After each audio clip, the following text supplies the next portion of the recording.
Well, let's hope this thing is going to work better than it did 3 weeks ago when we had all those electric storms and the weak internet. The flooding around here as a result of all that rain caused some damage to the infrastructure, especially the internet, and I believe the cell towers as well. So if this gets a little fuzzy, I apologize. We're doing the best we can, and but we'll get started here in about 5 minutes. And the title of this program tonight is Reward Deficiency Syndrome. What is it? Why is it important to you? And also, what can you do about it? So we'll get started in a minute.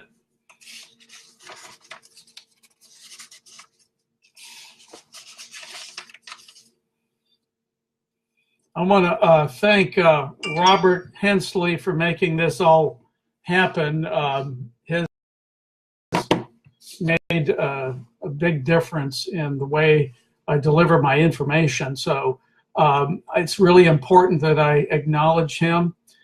I also want to acknowledge these folks as well, and that would be especially Nicole DeMayo. She has been, you've been awesome. I appreciate everything you do, Nicole. Monroe, I don't see enough about you, probably because I just don't know you. In addition, Sam Lindsay, Amber Barnes, Jameel White, Jeff Dougherty, Debbie Strand, and also Russell Levine. All these folks have helped me get the word out about the things that I do, about you can help yourself, heal yourself, and also in a more natural manner, which we all would love to do, and not be as dependent on other pharmaceuticals that in the end, sooner or later, you have to get away from them or you're going to be stuck in a rut. So anyway, we'll get started in just a few more minutes. I'm going to let some things catch up, make sure that this video isn't going to go crazy on me. I don't think we have any storms that I know about in the area. It's been very dry, so that's going to be a good thing.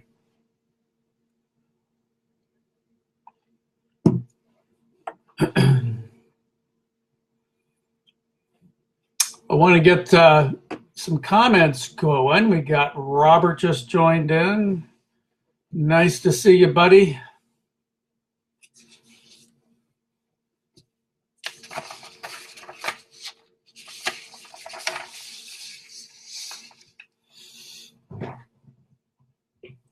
I know, Robert, you said that the last time my picture was small. I hope it's bigger now so that people can see my face a little bit better.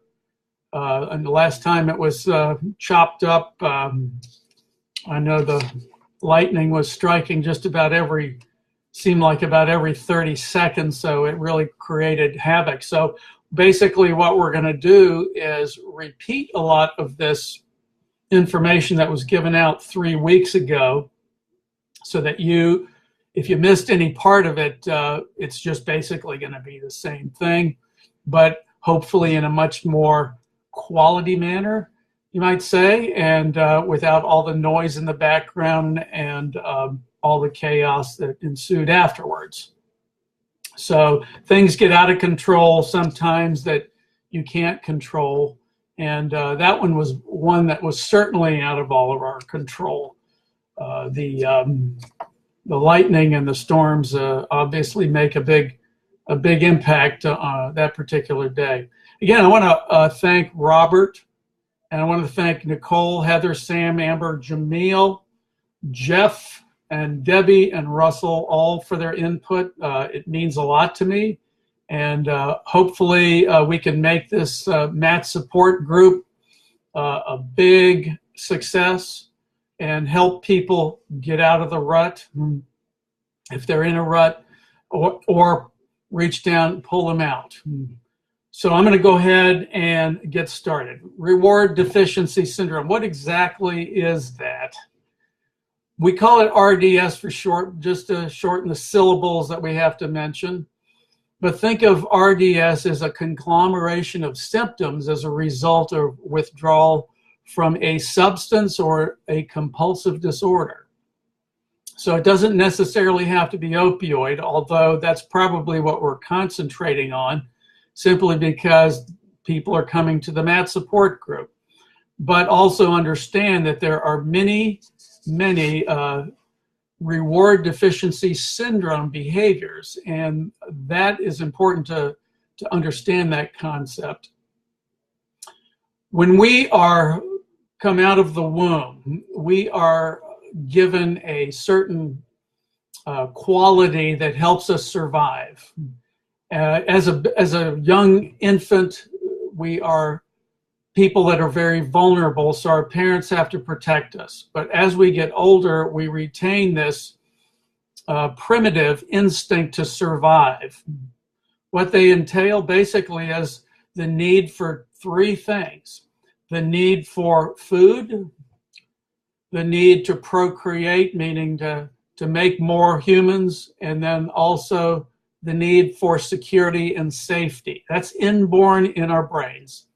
It occurs in the limbic system of the brain, which is you might call it the primitive brain. And that happens to be something that, if it's not working properly, the result is typically elimination of the species or death. So as we have these comments coming forth, I may miss one or two. I want to apologize in advance. Just please, if you have a question, send me a message and I'll try to answer it as best that I can. And I will get back to you no later than tomorrow. Sometimes there's a lot of comments and I do want to be able to answer everybody's questions. So I see Kenny Murphy has a question there, and he started on 16 milligrams sub, tapering to 6 while not feeling any withdrawal in home group. Well, congratulations. That doesn't always happen for everybody. So that's wonderful. You're moving in the right direction.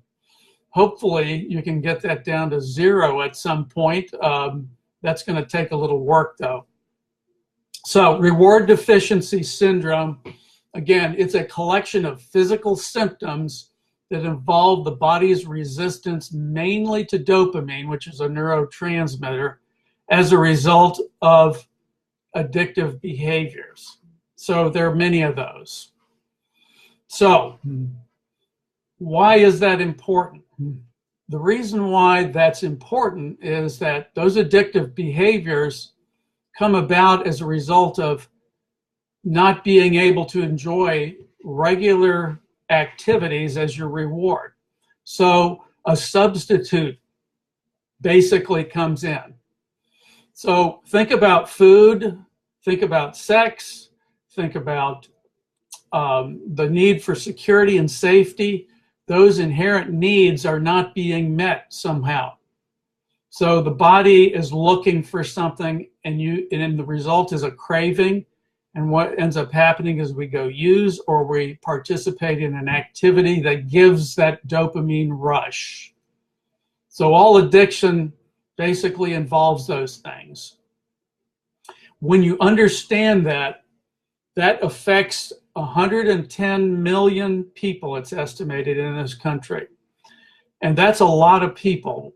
That's well over a third of our population, or at least very close to it. And so 1 out of every 3 people are suffering from RDS. So if we have such an opioid crisis, you can now understand that the RDS is involved in that. So when you think about that, since dopamine is the foremost brain function, it is also the key to the feeling of well-being. So in our ancestral days, when we ate, we had feasts around the fire. When we ate the moose that we just slaughtered, we were all together, and that moose gave us that rush of dopamine, and it still does today. A lot of people have eating disorders. That's as a result of eating, and it's not providing the dopamine pleasure, So therefore, the urge is to eat more.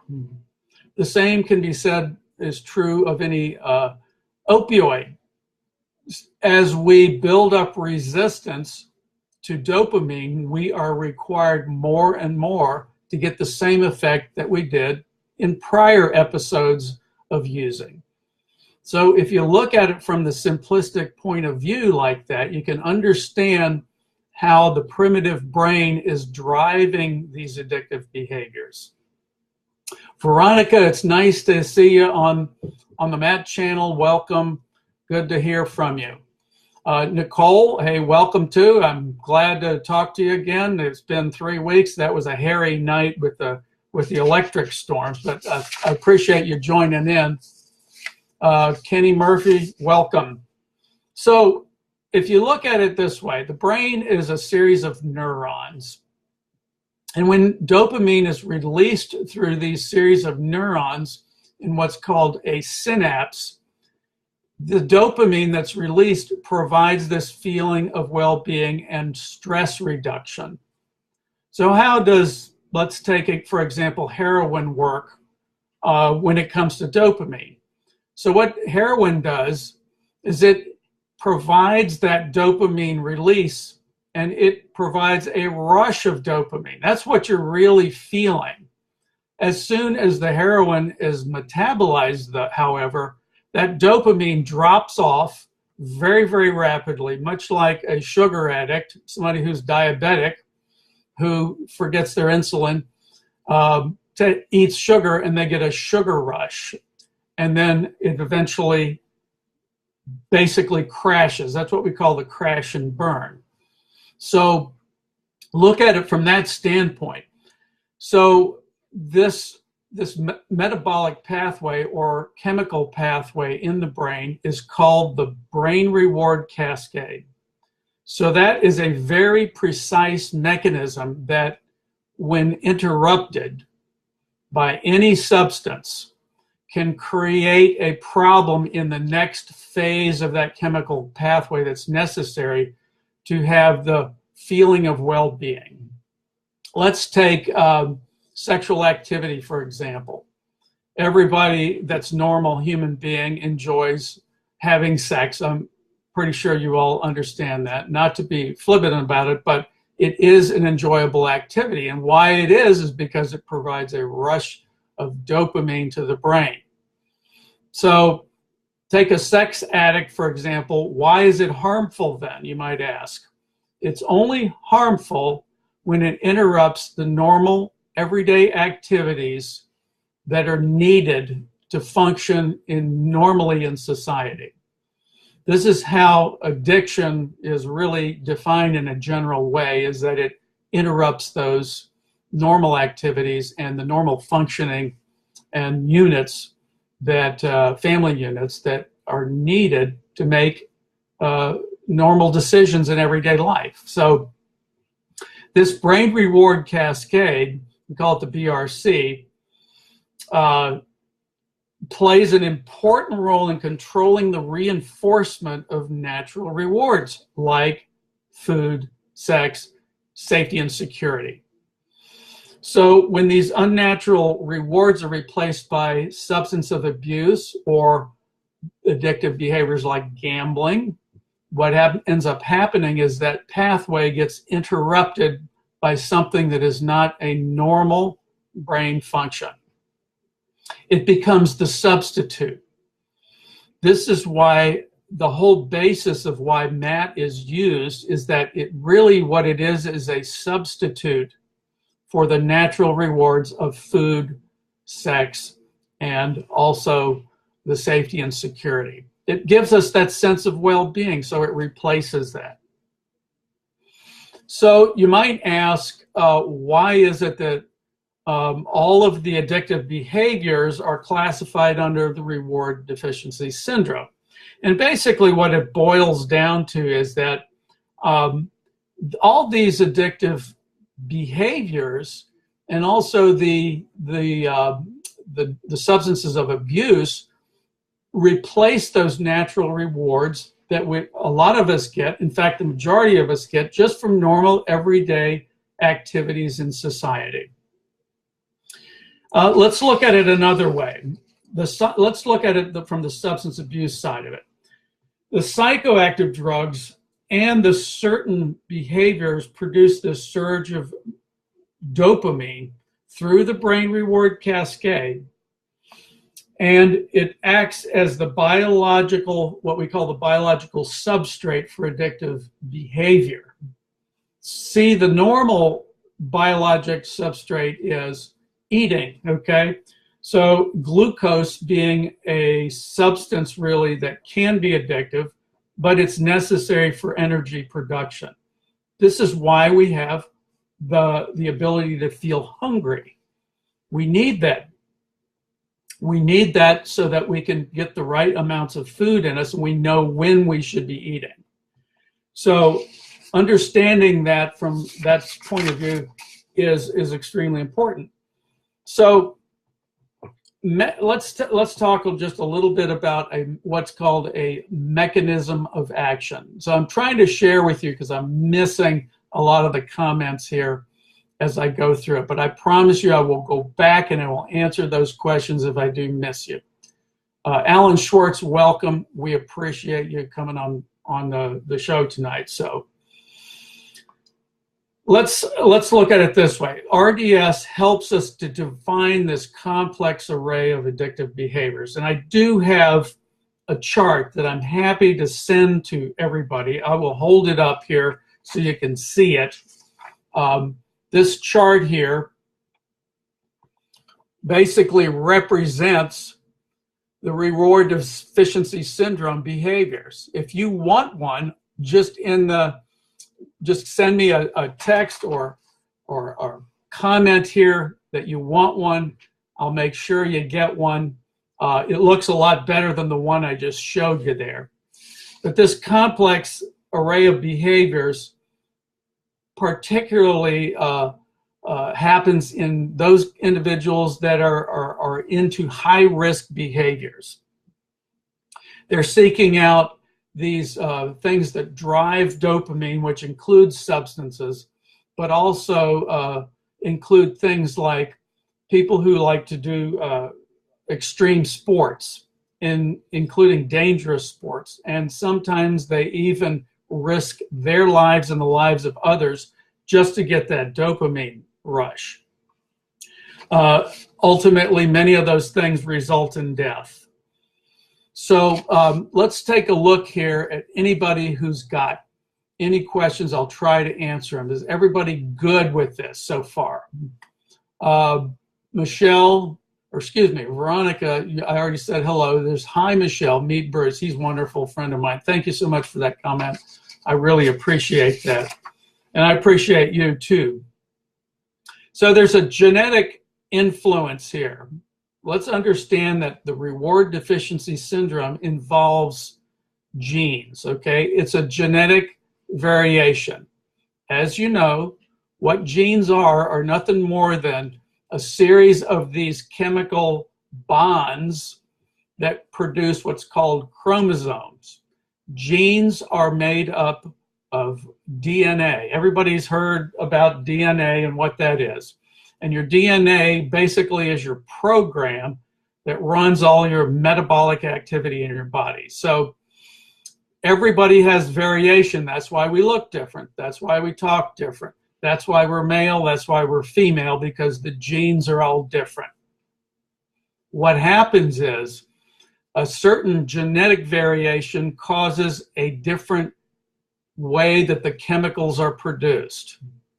We happen to know now by scientific research that genes are different in people who have addictive behaviors. And it was discovered well more than 25 years ago by a PhD named Kenneth Blum.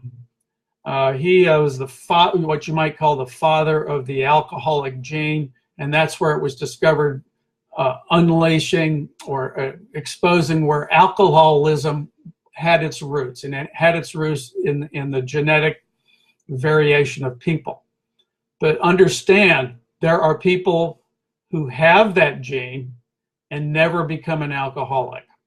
And why that is because we have factors that we call epigenetics, which is your genetic, not necessarily your genetic makeup, but the environment and the social influences around that create that genetic variation to come out.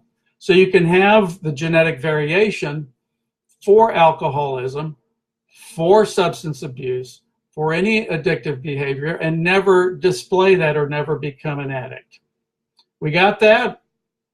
So Russell Levine, welcome. I appreciate you coming on board. Give me a thumbs up as well. So if we understand that, we have 100, at least, that's estimated 110 million people with genetic variations of some sort. And 28 million of those suffer from some substance use disorder. Substance use disorders can be what? They can be alcohol. They can be cannabis or marijuana. They can be opioid sedatives, hypnotics, stimulants, tobacco, glucose, meaning sugar, food. It can also mean thrill seeking. I was describing extreme sports a moment ago. Sexual sadism, sexual masochism, hypersexuality, gambling, and now internet gaming. Okay, there's just a recent World Health Organization about gaming now. It can be very, very addictive and very destructive in families. So if we get nothing out of this tonight, just understand you have two factors playing a role here: genetics and what we call epigenetics. Just think of that as your environment and your social influences. So if we take the social influences and the environment and we combine it with that inherent genetic variation, you can have what we call the full-blown addict. And you can have it very, very quickly. And it can involve many of these substances. And those are just the addictive parts of it. There are also obsessive compulsive disorders. There are impulsive disorders. And there's also personality disorders all involved in this, which complicate all that. So it can become quite a complicated story. And the thing that we want to take away from this is just keep it as simple as possible. Understand why that you may be using, understand why you are the way you are, could be genetically based, but is influenced by the environment and also your social interaction with people. So the good news is that even though there may be these addictive behaviors inherent in people with a genetic predisposition for that, there are solutions for that. First of all, though, you have to know, are you genetically predisposed? If you're using or you're on MET, chances are very, very high that you have that genetic predisposition. So, and if you have children, for example, I would highly encourage you to find out if you have any genetic variations and a propensity for having addictive behavior, so you know if your children might be at risk for that as well, and you can protect them. See, it's not so much having the gene as much as it is being exposed to these situations where they can become addicted, and that's just common sense. So we appreciate everybody who's involved here, and I want to invite everybody to come to the Matt channel more often and observe other people who come, like Debbie Strand, Russell Levine, and they have a lot to share as well. Nicole shares a lot very frequently. I don't get to see you guys all the time, but I do want to tell you that I really appreciate all that you're contributing to this group here. So reward deficiency syndrome is at the core of addiction. And I just want to say that once you understand that, because honestly, it's not really well understood in the addiction community, and it should be. Once you understand the reward deficiency syndrome, or RDS, it makes a lot of sense on how you can get yourself out of it through a series of right moves and things that you can do for yourself, specifically in the areas of diet, body control, feed your mind with good stuff, and also the hardest thing to do is to get your emotions under control. Emotions are probably the #1 killer of everybody who relapses. And as you've probably you have seen out there, there are people who relapse multiple times, and when they do, there's typically things like anxiety and depression involved in those relapses. So what I call the twins of relapse are addiction, recovery, and procrastination. So when we're in recovery and we put off those decisions that we need to make, and we need to make them with a clear head, typically what results when that goes on for a long time is a relapse. So that's the meme or mem, however you want to pronounce it, that I've developed.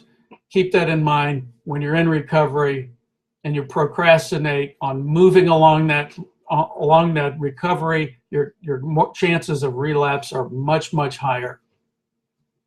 So how do we get our emotions in check so that the reward deficiency syndrome doesn't take everything from us? I would only suggest that I am not a counselor, but in my view, we need resources to allow our emotional expression to be developed in a very healthy way. So what would that be? Probably the easiest thing that I can think of is your own creative abilities. If you know what your creative abilities are, then RDS really can stop, and stop pretty quickly, at least for the moment. Now, it doesn't mean that it goes away. What it means is that it's in check, it's contained. So you contain that. So resource development means that you essentially take, let's take an emotion like anger, okay? Something triggers anger in you. A resource is to develop something that reverses that and turns it into something positive, okay? Because anger can be destructive if it's put forth in the wrong way. You can destroy relationships. You can destroy your own physical health. And you can also destroy those around you that you didn't intend for them to be destroyed, simply by unleashing a torrent of anger. So it does not mean, and I want to emphasize this anger does not mean that you are controlling it, does not mean that you bottle it up. What it means is you reverse it in a way that the energy changes from a negative situation to a positive one. And everybody's got to develop that for themselves, because every individual is unique. So if we understand how that works, when you change a negative emotion into a positive emotion, you actually produce dopamine naturally. And who couldn't use more dopamine? The only thing that can stop that from happening is there are some folks not everybody is going to be able to be helped 100%. Why is that? It depends on the damage to the receptor sites in the brain, because the receptor sites have to accept that dopamine in order for it to work. But years of abuse of the really strong opioids, as an example, because this is where our crisis is in the opioid addiction. What happens is those receptors have been damaged that it almost doesn't matter how much dopamine is being produced. They are so damaged that it's almost irreversible. So I don't want to kid anybody to think that with your RDS that you are guaranteed that you're going to heal 100%, okay? It may or may not, because it depends on the damage. Some people, and thankfully it's a very small percentage, are going to be MAT for life more than likely, simply because of the damage. And to give you a good reference point, let's look at it this way. You know of people who have diabetes, they have heart disease. Some of that is just irreversible. The damage is done. Someone who's had 3 or 4 heart attacks is going to have a hard time reversing the damage to his heart. And so they're going to be on medications to keep that at bay for the rest of their life. The same thing may be true for those of you out there who are on MAT right now, Suboxone, Vivitrol, or whatever, and you have to understand that you may be on some of that for the rest of your life. Not everyone, it's a small minority, but most of you can do this stuff, and if you work hard at it and you're really committed, you can make a big difference. So RDS, how is it that it's controlled from my point of view, okay? I'm not a MAT doctor. I work with them, but I don't claim to be one. What we use is a series of what's called nutritional amino acids to build the protein blocks that are missing from those who have this reward deficiency syndrome, genetic variation. That genetic variation is the key to understanding it, because it's almost like if you understand how a key works in a lock and it opens that door, these specific amino acids are the same. They are basically a key that unlocks that gene that is not working right and is producing the craving. So everybody is different. Everybody needs something differently, even though we may have some similarities in our genetic variation. And I don't want to make this too complex to understand, so I'm using these analogies so that you can understand them better.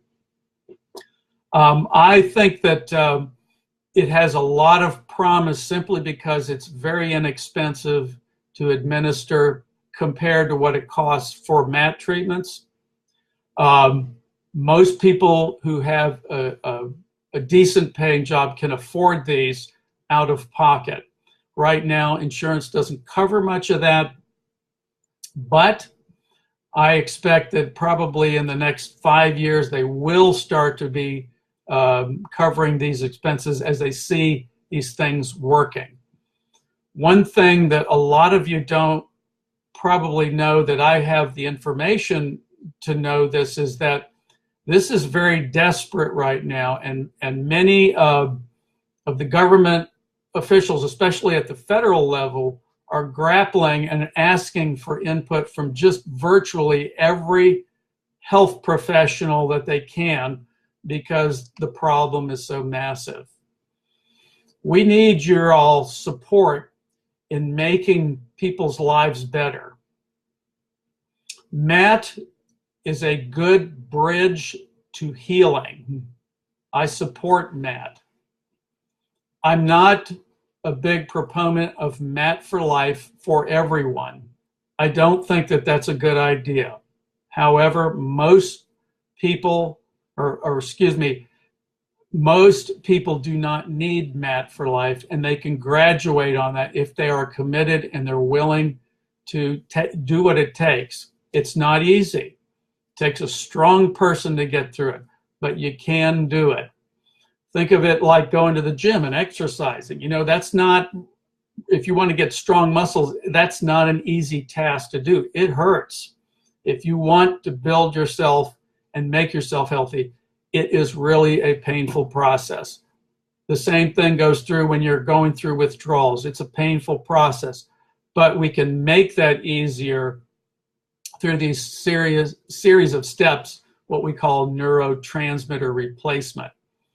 That NRT, you may see me refer to that, and I apologize for not explaining that better to many of you, but NRT means neurotransmitter replacement therapy. I'm sorry, it's NTR, neurotransmitter replacement therapy. So understand that that is what the basic protein building blocks are all about, is to recreate those things that are missing because of the defective genes in the body and make that dopamine level.